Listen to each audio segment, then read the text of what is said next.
नमस्कार, जनतंत्र टीवी देख रहे हैं आप। मैं हूं आपके साथ साहिल दुलिया। बुलेटिन की शुरुआत करेंगे। केदारनाथ यात्रा की तैयारियां जोरों पर है। केदारनाथ में यात्रियों के ठहरने के इंतजाम किए गए हैं। केदारनाथ धाम में 15,000 श्रद्धालु रात्रि प्रवास कर सकेंगे, तो पड़ावों में भी इंतजाम किए गए हैं। श्रद्धालुओं को हर कदम पर सुविधा उपलब्ध कराई जाएगी। तो 2 मई को केदारनाथ धाम के कपाट खुल जाएंगे और आगामी 2 मई से केदारनाथ धाम की यात्रा यानी कि 4 धाम की यात्रा शुरू हो रही है। तो यात्रा में एक रात में अधिकतम 15,000 श्रद्धालुओं के रात्रि प्रवास की व्यवस्था होगी। साथ ही पैदल मार्ग के पड़ावों पर भी 2,000 यात्रियों के प्रवास का इंतजाम किया जाएगा। तो प्रशासन ने यात्रा तैयारियों का खाका तैयार कर लिया है, जिसे धरातल पर जल्द उतारा जाएगा। तो इस वर्ष भी गढ़वाल मंडल विकास निगम को यात्रियों के भोजन और रात्रि प्रवास की जिम्मेदारी सौंपी गई है। समुद्र तल से 11,750 फीट की ऊंचाई पर स्थित केदारनाथ धाम में पुनर्निर्माण के तहत इस बार कई भवन बनकर तैयार हो गए हैं, जिससे प्रशासन को यात्री इंतजाम करने में कुछ मदद मिलेगी। साथ ही टेंट और अन्य इंतजाम भी किए जाएंगे, जिससे धाम में एक रात में 15,000 यात्रियों को रात्रि प्रवास कराया जाएगा। प्रशासन का कहना है कि यात्रियों को तीर्थ पुरोहितों के आवासीय और व्यावसायिक भवनों के साथ ही GMVN के कॉटेज में भी ठहराया जाएगा। साथ ही यहाँ निजी टेंट की सुविधा भी होगी। इसके अलावा गौरीकुंड से केदारनाथ तक जंगल चट्टी, भीमबली, छोटी लिंचोली, बड़ी लिंचोली, छानी camp, Rudra point, base camp में भी यात्रियों के रात्रि प्रवास के लिए इंतजाम किए जाएंगे। यहाँ 2,000 यात्रियों को ठहराया जाएगा। प्रशासन का कहना है कि पूरे यात्रा काल में यात्रियों को पड़ावों और धाम में किसी प्रकार की कोई दिक्कत ना हो, इसका प्रमुखता से ध्यान रखा जाएगा। साथ ही आगामी 25 अप्रैल तक सोनप्रयाग से केदारनाथ तक सभी यात्रा तैयारियां और व्यवस्थाओं को पूरा कर दिया जाएगा।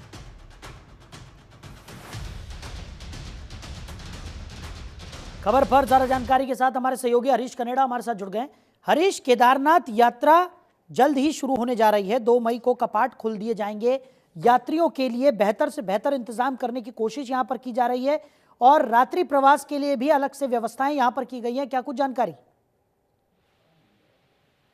कि हर संभव ये तैयारी है कि किसी भी हाल में जो श्रद्धालु हैं, जो तीर्थ यात्री हैं, या किसी भी तरह से कोई दिक्कत ना हो, तो इसी का विशेष ध्यान रखा भी जा रहा है।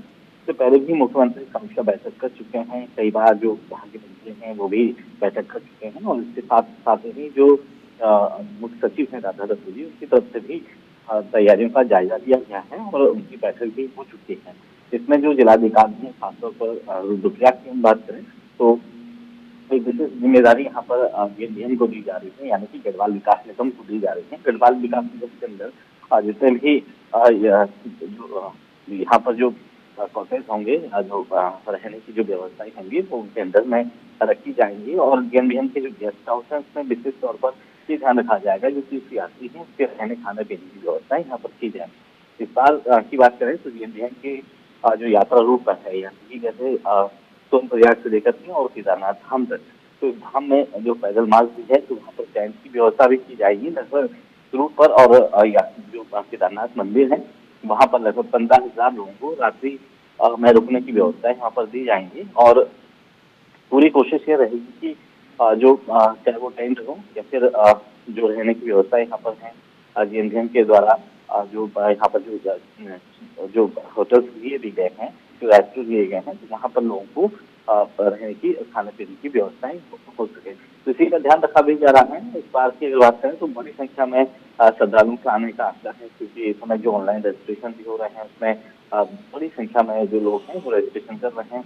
दूर दराज और अलग अलग राज्यों से जो लोग हैं वो चारों धाम के दर्शन के लिए उत्तराखंड में पहुंचेंगे। तो उत्तराखंड सरकार की इच्छा है कि किसी भी हाल में जो तीर्थ यात्री हैं उन्हें कोई परेशानी न हो, उन्हें रहने खाने पीने की सब कोई दिक्कत ना हो। इसके अलावा आवागमन के लिए जो वाहन है उसका भी वो भी यहाँ पर लोगों के रखे जाएं। और क्योंकि जो टैक्सी यूनियन है, टैक्सी मस्ती चालक है, उनका ये भी मानना है कि जो लोग यहाँ के स्थानीय लोग हैं उनको ज्यादा से ज्यादा प्रमोट यहाँ पर किया जाए। और यही हाल सरकार का भी है, क्योंकि सरकार की भी मंशा है कि जो यहाँ के स्थानीय लोग हैं जो 4 धाम यात्रा से जुड़े हैं तो उनको कहीं न कहीं यात्रा का लाभ दिया जाए। और ऐसे में गढ़वाल विकास निगम की तरफ से जो रहने की व्यवस्थाएं हैं, चाहे वो ऋषिकेश से हो या फिर इसके अलावा हरिद्वार हो या फिर श्रीनगर और कोचन, तमाम जगहों पर जो यात्रा पड़ाव है वहाँ पर भी एमजीएम की पहले से भी व्यवस्था होती, लेकिन इस बार की बात करें तो इस बार ट्रेन के जरिए भी लोगों को ठहराने की व्यवस्था की जाएगी, वो भी यात्रा पर। चलिए हरीश, हमारे साथ जुड़ने के लिए, इन तमाम जानकारियों के लिए आपका बहुत शुक्रिया। तो नवरात्र का आज पहला दिन है और नवरात्र के पहले दिन मां शैलपुत्री की उपासना की जाती है। हिंदू धर्म में नवरात्र का विशेष महत्व है। मंदिरों में भक्तों का तांता लगा हुआ है। सभी श्रद्धालु मां की पूजा अर्चना करने के लिए सुबह से ही मंदिरों में लाइनों में लगे हुए हैं। इस बीच सीएम धामी ने सभी लोगों को नवरात्र की शुभकामनाएं दी। मुख्यमंत्री पुष्कर सिंह धामी ने प्रदेशवासियों को शारदीय नवरात्र की शुभकामनाएं देते हुए सभी की सुख समृद्धि और मंगलमय जीवन की कामना की।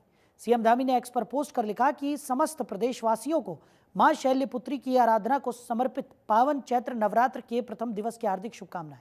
भक्तों की समस्त इच्छाओं को पूर्ण कर सफलता प्रदान करने वाली मां शैलपुत्री से प्रार्थना है कि आप सभी के जीवन में सुख समृद्धि एवं उन्नति आए।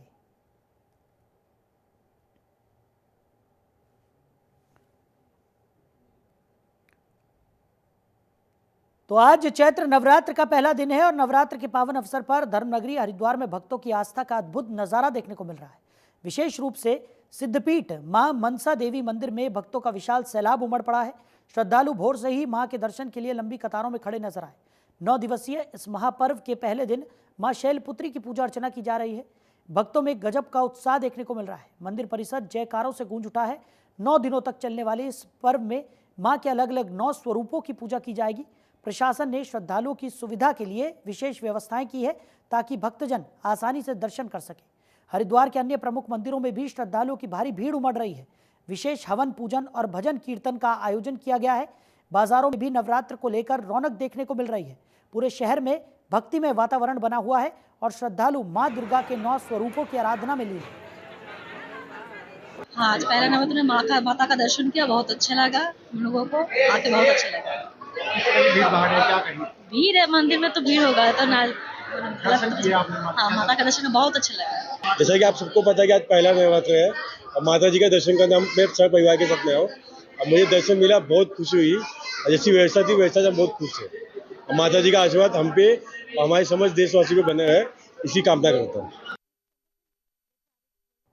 उधर रुड़की के ढंडेरा स्थित एक मदरसे को प्रशासन ने सील कर दिया था। खानपुर विधानसभा स्थित ढंडेरा के बड़े मदरसे को प्रशासन की अनुमति से खोलने का काम किया गया है। खानपुर विधायक उमेश कुमार ने लगे ताले को अपने हाथों से खोला। इस दौरान धार्मिक गुरु मुफ्ती रियासत अली मौजूद रहे। तो खानपुर विधायक उमेश कुमार और समाज के जिम्मेदार लोगों ने जिलाधिकारी हरिद्वार से वार्ता की और एक प्रतिनिधि मंडल जिलाधिकारी हरिद्वार के पास मदरसों से जुड़े दस्तावेज लेकर मिला, जिसमें जिलाधिकारी ने ज्वाइंट मजिस्ट्रेट को जांच के आदेश दे दिए। तो जांच में मदरसे के सभी दस्तावेज सही पाए गए, जिसके बाद प्रशासन ने मदरसे को खोलने की अनुमति जारी कर दी। बता दें कि उत्तराखंड में पहला मदरसा है प्रशासन ने जिसकी सील खोली है। हम सबने उस कार्रवाई का स्वागत किया है, उसका समर्थन किया है। जो भी अवैध मदरसे हैं वो सील होने चाहिए, पर जो जायज हैं, जहां पढ़ाई चल रही है, जिनकी सारे कागजी कार्रवाई पूरी है, उन मदरसों को आप कारण बताओ नोटिस तो जारी करके सील करेंगे। आप कर दीजिए। जो नाजायज है हमें लेके चलिए, हम आपके साथ चल के खुद ताला लगवा देंगे, लेकिन नाजायज मत करिए। किसी के आप घर को, किसी के धार्मिक स्थल को आप सील करने जा रहे हो तो आपको कारण तो बताना पड़ेगा, क्योंकि बिना कारण बताए तो मैं इसको कहूंगा कि ये जो है दमनकारी नीति है।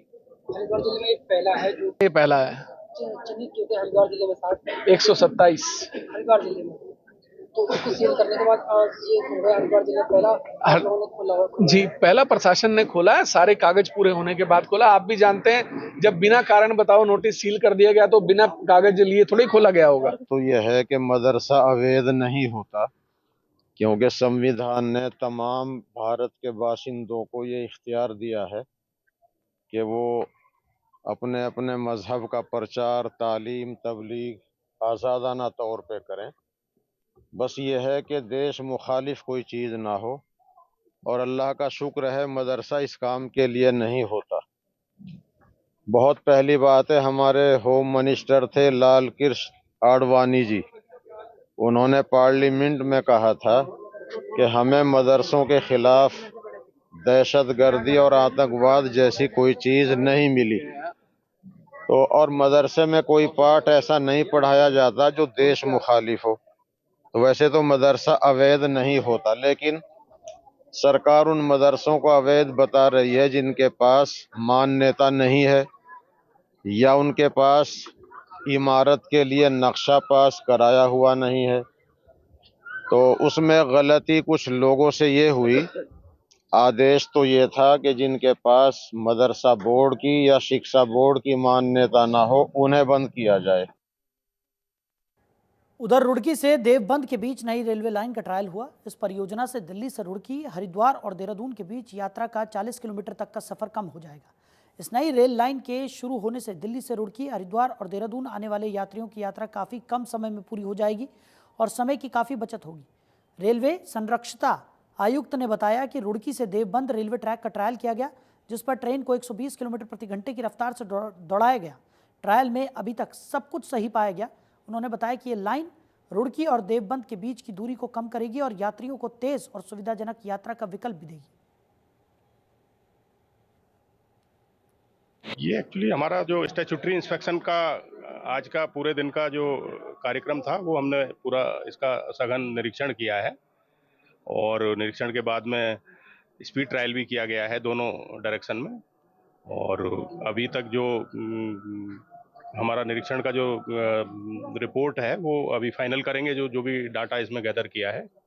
और काफ़ी संतोषजनक कार्य हुआ है और स्पीड ट्रायल भी बहुत ही सफलतापूर्वक तरीके से किया गया है। बहुत जल्दी ट्रेन चलेगी। कितना सर अभी आप जैसे ट्रायल किया आपने, कितने की स्पीड में ट्रेन गई होगी? ट्रेन अभी 120 किलोमीटर की स्पीड में ट्रायल किया गया है और गाड़ी चलाने की जो प्रक्रिया होती है उसमें अभी हमारे जो निरीक्षण के जो बहुत सारे पहलू हैं उनको एवेल्युएट करके और फिर उसको पूरा जांचा परखा जाएगा। फिर उसके हिसाब से गाड़ी चलाने का जो हमारा आगे के जो स्टेप्स हैं वो बहुत जल्दी लिए जाएंगे। उधर पहाड़ों की रानी मसूरी में उत्तराखंड सरकार और विद्युत विभाग उत्तराखंड के द्वारा लगाए जाने वाले बिजली रिचार्ज मीटर के विरोध में शहीद भगत सिंह चौक पर उत्तराखंड एकता संघर्ष समिति के बैनर तले विरोध प्रदर्शन किया गया। 1 अप्रैल से उत्तराखंड में अब विद्युत विभाग द्वारा बिजली के रिचार्ज मीटर लगाने की कवायद शुरू हो गई है, जिसे देखते हुए मसूरी में व्यापक स्तर पर इसका विरोध देखने को मिला।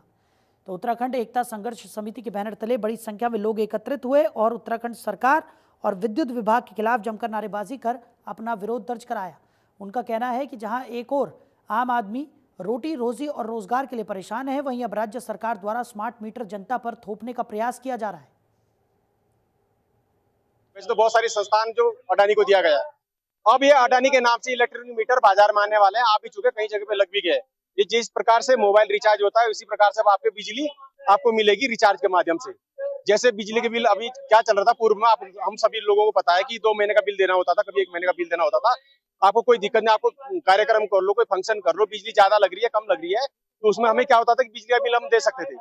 अब आप सिर्फ उतना ही सिर्फ बिजली खपत कर पाओगे जितना आपके मोबाइल में रिचार्ज होगा, जितना आपने रिचार्ज उस चीज को करवाया है। तो ये बड़ी दुर्भाग्य की बात है। ये वो है जो उत्तराखंड प्रदेश हमारा एक मतलब ऊर्जा प्रदेश के नाम से जाना जाता है, लेकिन ऐसी स्थिति इन लोगों ने कर दी थी कि बिजली अडानी, चलो हम ठीक है अडानी ग्रुप को अपने दे भी दिया, लेकिन कम से कम ये रिचार्ज वाला सिस्टम आपके दिमाग में कहां से? जो स्मार्ट मीटर की बात हम करते हैं, स्मार्ट मीटर ही नहीं, अभी तो भाजपा की डबल इंजन की सरकार लगातार, केंद्र सरकार की सरकार लगातार और उत्तराखंड की सरकार लगातार कानूनों में जो फेरबदल कर रहे हैं, उससे ये लगता है कि ये पूरे देश को किस दिशा में ले जाएंगे और लगातार अपने मनमर्जी का हिटलरशाही के कानून को थोपना, ये कहाँ उचित की बात है। इन्हीं तमाम सवालों को लेकर के आज पूरे प्रदेश के अंदर और पूरे देश के अंदर जो भाजपा की डबल इंजन की सरकार इस प्रदेश का जल जंगल जमीन की खरीदार और फरोख्त में लगी। ये उत्तराखंड संघर्ष समिति द्वारा यहाँ पे जो है जो स्मार्ट मीटर लगाए जा रहे हैं उसका विरोध किया जा रहा है। ये विरोध एक आदमी का नहीं है, सभी का इसका विरोध करना चाहिए, क्योंकि हर किसी के घर में जो है मीटर लगेंगे तो इससे एक बहुत बड़ा तबका जो है प्रभावित होगा। ये मीटर जो है केवल पूंजीपति लोगों के लिए है, आम आदमी इसका जो खर्चा उसको बैल नहीं कर पाएगा। तो इस आंदोलन में जो है हर संगठन को इसमें साथ देना चाहिए सभी को। ये पर्सनल एक आदमी का या किसी आम आदमी का नहीं है, ये सभी लोगों के लिए मीटर जो है लगाए जाएंगे। तो मेरा ये कहना है, सभी से आह्वान है कि इसका विरोध करें ताकि ये जहाँ भी लग रहे हैं वो यहाँ पे रुक जाएं और आगे न लग पाएं। तो हरिद्वार में राज्य सरकार के सेवा, सुशासन और विकास के 3 साल पूर्ण होने के अवसर पर विधानसभा क्षेत्र कटारपुर में जन सेवा थीम पर आधारित बहुउद्देशीय शिविर और चिकित्सा शिविर का आयोजन किया गया। शिविर में 3 लाभार्थियों को पीएम आवास योजना के अंतर्गत आवास की चाबी, 4 महिलाओं को महालक्ष्मी किट, पीएनबी बैंक द्वारा 2 समूहों को 3 लाख रुपए के चेक वितरित किए गए। जबकि समाज कल्याण विभाग ने विभिन्न सामाजिक पेंशन योजनाओं के अंतर्गत 6 व्यक्तियों को मौके पर ही पेंशन स्वीकृत की। इस अवसर पर कृषि, समाज कल्याण, पशुपालन, बाल विकास, चिकित्सा विभागों ने स्टॉल लगाकर जन कल्याणकारी योजनाओं की जानकारी भी दी।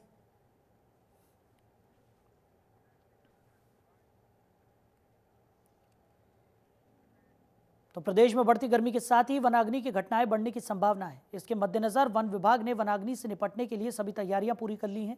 वन विभाग के मुखिया धनंजय मोहन ने बताया कि विभाग ने वनाग्नि की रोकथाम के लिए integrated command and control centre स्थापित किया है। इसके अलावा forest fire Uttarakhand mobile app विकसित की गई है। इस ऐप में 7,000 से ज़्यादा कर्मचारियों ने रजिस्ट्रेशन करा लिया है। इसके अलावा लोगों को जागरूक करने के साथ ही कई अन्य कदम उठाए गए हैं। उत्तराखंड में 15 फरवरी से 15 जून तक फॉरेस्ट फायर सीजन के दौरान वन विभाग अलर्ट मोड पर रहता है। खासतौर पर जिस तरह जंगलों में आग लगने की घटनाएं बढ़ रही हैं, उसके कारण विभाग अतिरिक्त सावधानी भी बरत रहा है। हालांकि इसके बावजूद जंगल तो जल ही रहे हैं, लेकिन इन घटनाओं की संख्या में कमी आई है और आग लगने की स्थिति में फौरन इस पर काबू पाया जाए, इसके तहत भी प्रयास किए जा रहे हैं। लगभग 40 साल से ग्रीन फेलिंग की जो बैन लगा हुआ था, उसके कारण से जो हमारी फायर लाइन्स हैं उसमें पेड़ उगाए थे और वो फायर लाइन रही नहीं गई थी।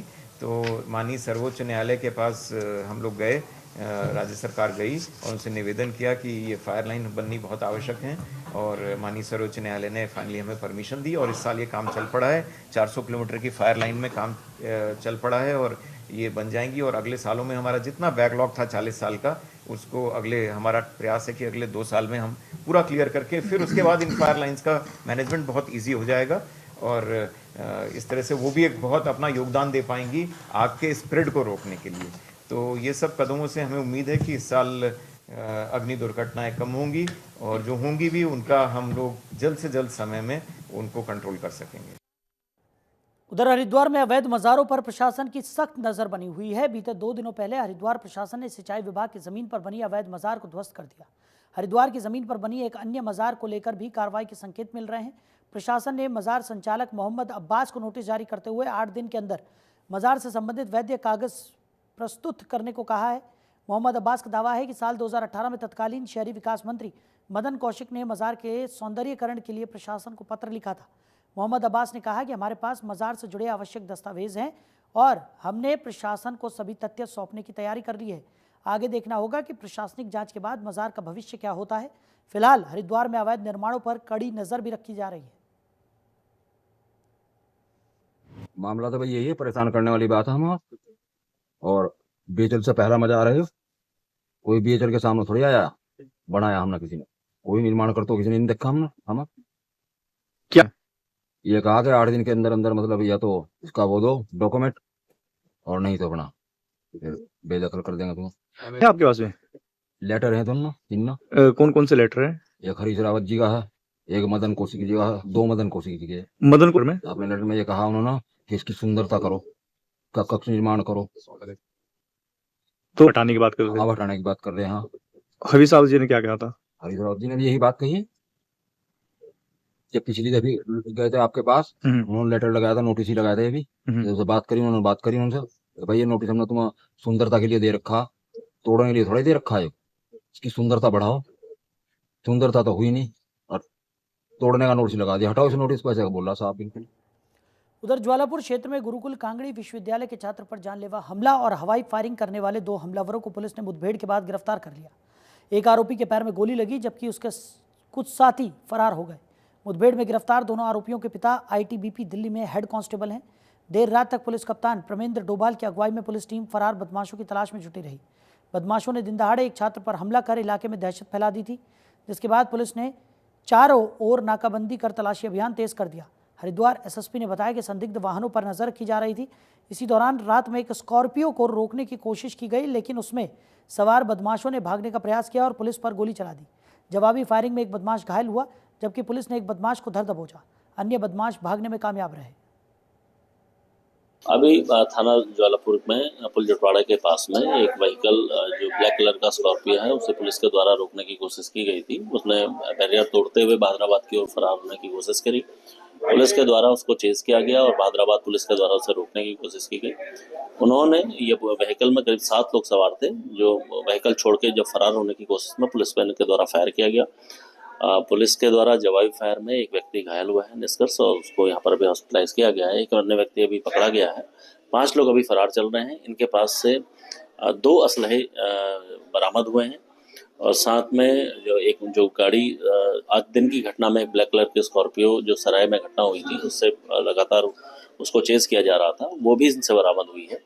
और इनके द्वारा इस घटना जो दिन में घटना हुई थी उसको स्वीकार किया है। इनके द्वारा ही वो घटना मारपीट की हुई थी और उसमें फायर भी हुआ था। पुलिस में उसमें 307 का मुकदमा लिखा गया है। इनको तत्काल अभी अरेस्ट करके आगे की जो वैधानिक कार्रवाई है उसमें की जाएगी।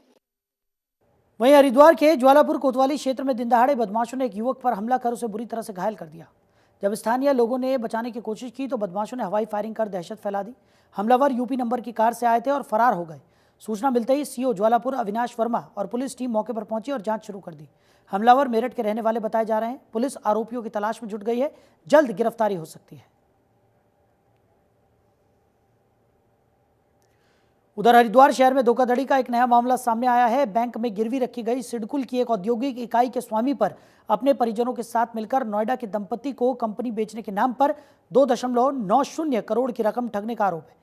रकम वापस मांगने पर दंपति को गंभीर परिणाम भुगतने की धमकी दी गई है। पीड़ित पक्ष की शिकायत पर सिडकुल पुलिस ने इस संबंध में धोखाधड़ी समेत प्रभावी धाराओं में मुकदमा दर्ज कर लिया है।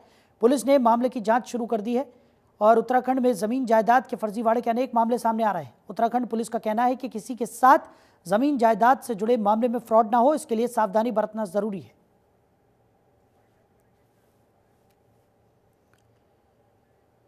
फिलहाल इस बुलेटिन में मेरे साथ इतना ही। आप बने रहिए और देखते रहिए जनतंत्र टीवी। नमस्कार।